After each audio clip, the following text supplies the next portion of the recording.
En nuestro espacio para el arte, hoy recordamos a un genio, Federico Fellini. El director italiano nació un 20 de enero de hace 100 años para cambiarnos a todos, porque no solo cambió la historia del cine, sino nuestra manera de ver, de amar y sentir. Fellini solía decir que nada se sabe, todo se imagina. Y así, desde los sueños, nos contó realidades cómicas, nostálgicas y simbólicas.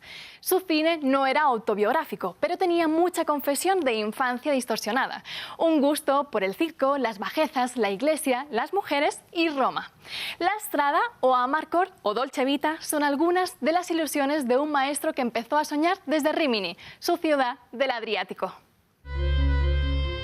En el Teatro Fulgor de su Rímini natal, Federico Fellini conoce con 3 años el cine, ojo anticipatorio que le acompañará siempre y le llevará al gusto por Chaplin, el cómic y el dibujo, primero en casa y luego en 1939 en Roma. A su madre le promete una abogacía, pero sus relatos y caricaturas, algunas para la revista Marco Aurelio, triunfan tanto que empiezan a esculpir al futuro director. El espectáculo llega así a su vida y el radioteatro le une a Giulietta Masina, su gran actriz y pareja por los siguientes 50 años, mientras que el guión le une al cineasta Roberto Rossellini y al neorrealismo italiano. Nunca más querrá pisar el Fulgor u otro cine, lo creará. Es 1950 y ya sin fascismo ni Mussolini, su mirada halla sitio tras la cámara. Con el tiempo, los estudios Cinecittà serán su verdadera patria. Y así, entre El Jeque Blanco y La Voz de la Luna, primera y última película, sucede el boom de su universo feliniano, adjetivo que funde infancia con invento, sueños con grotesco, crítica con excesos. Tal fue su Big Bang estético, político y social que el cine lo encumbra con una Palma de Oro y 5 premios Oscar, uno honorífico por hacer historia. Y cambiar una nación, y una Roma que siempre será el escenario de sus eternas ensoñaciones.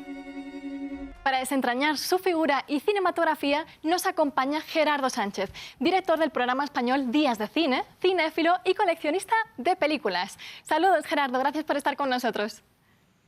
Hola, muy buenas tardes a todos y un placer estar con vosotros. Gerardo, se están cumpliendo ya 100 años de Fellini en nuestro cine. ¿Cuál sería su legado? Sería que es uno de los pocos cineastas que su nombre ha dado lugar a un adjetivo, ¿no? Feliniano, ¿no? Hay pocos cineastas, está Hitchcockiano, chaplinesco y fordiano, y yo creo que no hay nadie más, ¿no? Nadie puede ser Fellini. Vemos ecos de Fellini en muchos cineastas, pero nadie se le puede comparar. Entonces, bueno, es uno de esos personajes absolutamente irrepetibles de la historia del cine, creador de un universo propio, siempre desde lo más personal, sus recuerdos reales o inventados. Las más de las veces son inventados, están ahí con él en todas sus películas. Hay 2 etapas en Fellini, una primera más neorrealista, otra segunda a partir de la Dolce Vita aparentemente más simbolista o más metafórica, pero en realidad se parecen mucho, ¿no? Hay mucho amor por esa infancia, por esos recuerdos, por esos personajes extraños, por esas prostitutas, por esos circos, esos payasos tristes y no tan tristes, por esos universos llenos barrocos, llenos de música y siempre con esos alter egos, ¿no? Los que hizo para él Mastroianni, como su mujer Giulietta Masina, con la que hizo personajes irrepetibles, ¿no? Ese Chaplin del que hablabais en esa pieza anterior, Giulietta Masina es un poco ese Charlotte, ese pequeño vagabundo, pues en La Strada o en Las Noches de Caviria.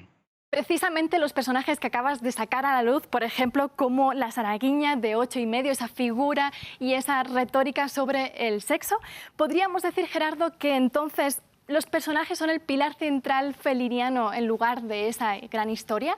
Los personajes de las películas de Fellini, él buscaba a los actores que los interpretasen a raíz de los personajes que en su cabeza él había imaginado y que luego había dibujado, porque él efectivamente dibujaba muy bien, ¿no?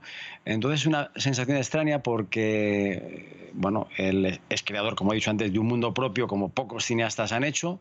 Estoy pensando que ni siquiera otros cineastas heterodoxos como Buñuel o como Bergman han sido capaces de crear un universo de personajes tan variopintos que se convierten en algo más, ¿no? Por ejemplo, pues esa Caviria que aparece en El Jeque Blanco, pues acaba por convertirse en un personaje en Las Noches de Caviria, pero que no deja de ser Giulietta Masina, que luego a su vez a la que le dedica toda una película llena de ensoñaciones como es Giulietta los Espíritus, que es un homenaje a su mujer. Él crea todos esos personajes o reinventa personajes que ya existen, como Casanova, en el Casanova, ¿no? Todos tenemos la imagen de Casanova como un conquistador y él, sin embargo, nos hace el retrato decadente y triste de un personaje que siendo el rey del amor, no deja de ser, en cierto modo, también patético. Gerardo, Fellini llegó a contar que de niño se escapó y se enroló en un circo, no sabemos si es fábula o no. ¿Era esa su esencia al rodar? Es decir, ¿cómo concebía las películas y esos movimientos de cámara, esa técnica que tenía? Bueno, siendo Fellini como era, seguramente eso podía ser verdad o mentira. O porque tiene un libro muy bonito de memorias que se llama, en español, Apuntes, Recuerdos y Fantasías, en el que él confiesa, como confesó muchas veces, que puede que sus recuerdos fuesen reales, pero que probablemente eran inventados, ¿no? Luego, la forma de rodar que dices, a mí me fascina de Fellini cómo ese aparente caos que reina en sus películas, ese barroquismo visual, lleno de personajes extraños, lleno de situaciones raras, muy teatralizado, donde el cine está dentro del cine, todo ese caos está tremendamente ordenado, ¿no? Y eso es algo que no es tan fácil de hacer. Estoy pensando en películas como Roma o en Y la nave va, ¿no? Donde, bueno, se representa un mundo pasado y al final descubrimos que es una película. Todo ese caos está perfectamente ordenado y eso no es muy fácil de hacer. Y luego intuyo, por lo que he leído también en ocasiones, trabajaba un poco con, pues como en España Berlanga, ¿no? Ensayando mucho con los actores y luego dando mucha libertad y creando un clima de confianza entre todo el equipo para que aquello pareciese que surgiese como si no tuviese esfuerzo. Había mucho esfuerzo detrás, claro, como es natural. Y eso que los sueños normalmente diríamos que son desordenados, ¿no? Y él se basaba un poco en esa parte onírica, como decíamos. Pese a eso, eso es un poco, mejor dicho, lo que hizo que trascendiera ese neorrealismo italiano tras la Segunda Guerra Mundial. La primera película que él hizo de guionista co-guionista fue Roma Città Aperta, que es la cumbre del neorrealismo de Rossellini, ¿no? Y es verdad que todas sus películas primeras, como todo el cine italiano de esa posguerra neorrealista, pues tiene ese posreal. Luego Dino De Laurentiis decía que en realidad el neorrealismo no había sido algo premeditado, sino que era fruto de la escasez de medios con lo que se trabajaba, ¿no? No había dinero y entonces aquello resultó ser así y los críticos lo bautizaron como neorrealismo, pero no era la pretensión de los cineastas, ¿no? A Fellini yo creo que aquello se le quedaba pequeño, ¿no? Y aunque en todas sus películas primeras, pues La Estrada, siempre hay algo más que ese realismo, ¿no? En La Estrada está su universo del circo y del payaso, que en este caso es Giulietta Massina, Gelsomina, y del hombre bruto, que es Zampano, que es bruto en todos los sentidos, porque es el bruto del circo y es el que maltrata a Gelsomina, ¿no? Todo eso poco a poco va estilizándose, hasta que en la Dolce Vita se produce esa mezcla de los dos mundos, ¿no? Ese mundo, imágenes que estamos viendo ahora, enloquecidas de la Dolce Vita en la noche. Bueno, pues ese mundo realista, ferozmente realista, porque la Dolce Vita, en este caso, es una película ferozmente realista, pero también es un retrato muy estilizado de esa realidad que ya entonces llamaba la atención y que hoy día, siendo una película de hace 60 años, pues sigue siendo tremendamente moderna. Y eso es porque la mirada pues es certera y lúcida sobre esa realidad, que no deja de ser real, pero él hace que sea casi un sueño, ¿no? Podríamos decir que Federico Fellini fue el que mejor hizo esa transición entre el mundo de ayer, no solo de su infancia en Rimini, sino también por ese gusto por lo de antaño, antiguo, versus el mundo que él tenía, ¿no? Que venía, que era el mundo publicitario y televisivo, al que él pues, hacía una advertencia sobre eso, ¿no? Hoy recordábamos en la redacción del programa que Fellini hizo en los años 80 una campaña contra los anuncios en la televisión para cortar las películas, que tenía el lema "no se puede cortar una emoción", ¿no? Bueno, de hecho en Ginger y Fred, que es una de sus últimas películas, que bueno, representa un espectáculo televisivo muy berlusconiano, él ya es bastante crítico con el mundo de la televisión. La televisión, digamos que para Fellini pues era un poco la hermana más pobre del cine, ¿no? Pero el cine es verdad que en aquella época pues digamos que era la forma de materializar todos los talentos que eran muchos de Fellini, porque digo, no solo era un gran fabulador de historias, sino que además era capaz de dibujar esos personajes. La verdad es que es sorprendente ver los dibujitos maravillosos que hacía de sus personajes, de Giulietta Massina en sus películas, pero también dibujaba y muy bien y muy emotivamente a compañeros inseparables de su carrera, como son el músico Nino Rota, que es el músico que puso música a prácticamente todas sus películas hasta que murió. No sé si tenemos que creerle cuando él llegó a afirmar que hacía las películas porque tenía que cumplir con un contrato, ¿no? Y ya no había marcha atrás para eso.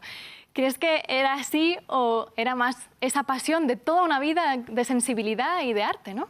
A mí particularmente me gusta la gente que le quita importancia a cosas que tendemos a solemnizar, Yo creo que Fellini es uno de los grandes cineastas de la historia del cine y me gusta esa manera de solemnizar su trabajo. Hace cosas que parecen imposibles, que para muchos serían imposibles de realizar. Yo el primero. Lo hace con una facilidad aparentemente pasmosa y precisamente quitarle solemnidad es lo que me gusta, ¿no? Para terminar, una película para este aniversario que se cumple. Uf, madre mía, una película. Mi película favorita de Fellini yo diría que es La noche de Cabiria, ¿eh? Porque tiene ternura, tiene un retrato doloroso de un país y de una mujer que es una prostituta de buen corazón. Pero yo recuerdo que la película que vi en el cine cuando todavía no sabía muy bien quién era Fellini y que lo que había visto no me gustaba mucho porque era raro, pues fue La nave va, que me pareció una película maravillosa absolutamente y desde entonces me enamoré de Fellini hasta hoy. Muchísimas gracias, Gerardo. Ya ustedes ya saben que tienen La Strada, la famosa Dolce Vita con ese grito de Marcello y muchas otras obras del gran Federico Fellini. Gracias por acompañarnos y tienen más en france24.com.